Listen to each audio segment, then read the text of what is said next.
HarperCollins and HarperAudio present The Chain, Love, Betrayal, and the Sisterhood That Heals Us by Chimene Suleyman. This is the author. To my Anna and Baba, thank you. I think back to a time on a bright blue lake. Clear skies. The water just shallow enough to drown in. There were 14 fish in a bucket of water, kept alive for longer so they may be fresher when dead. My love, is this not how men love women? That is to say, you will kill us, then stand back and watch us remember how to breathe.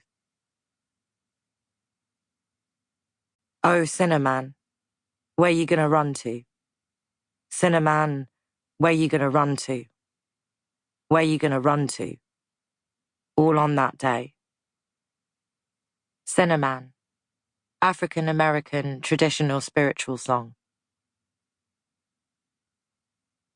Shortly before the snow melted, there were no answers for questions no one had known to ask. It was in a clinic in Queens, a metal detector securing the distance between us and the street, but nothing could narrow the space between actual refuge and the myth of it.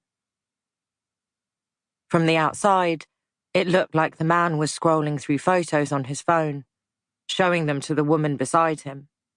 From the outside, he looked like a man who had taken days off work to care for her. From the outside, it was not possible to tell that we had shared a sandwich that morning, then driven the short distance from Brooklyn with the radio on.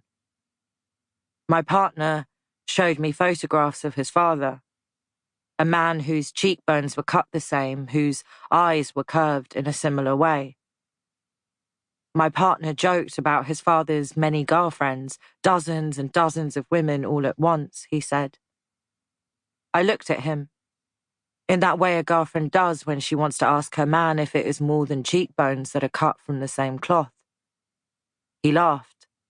One of you, my love, is more than enough.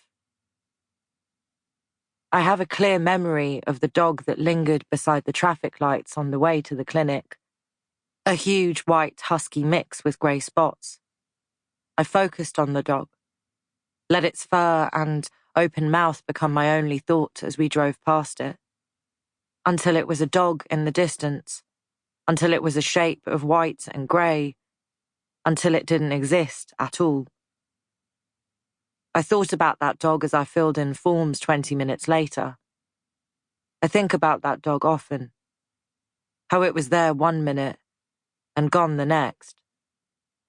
How it was in the window, then the side mirror, then on a street in Queens I was no longer on. I play an alternative version of it in my mind, of stopping the car and getting out at the traffic lights, of following the dog to its home, keeping it somewhere in my eye line. I had wanted to keep looking at it, wanted to stop a minute, or 20 minutes, or more, longer at those traffic lights and not go beyond them. I thought about the dog as the receptionist called my name. He did not accompany me into the consulting room, and as a practitioner squeezed gel onto my stomach, I felt a foreign and illegible agitation rise. She asked if I wanted to look at the screen. I told her I didn't. I hadn't wanted to see the black and white of it all, the outline, a head shape, a movement. Was that a hand, a foot, a heart, my heart, that I would not see again? 4 days earlier, I stood at my window. It was snowing, but not in that way you should find romantic. Rather, it settled on parked cars and the pavement, oppressive in its thickness, aggressive as it fell diagonally and cut the sky.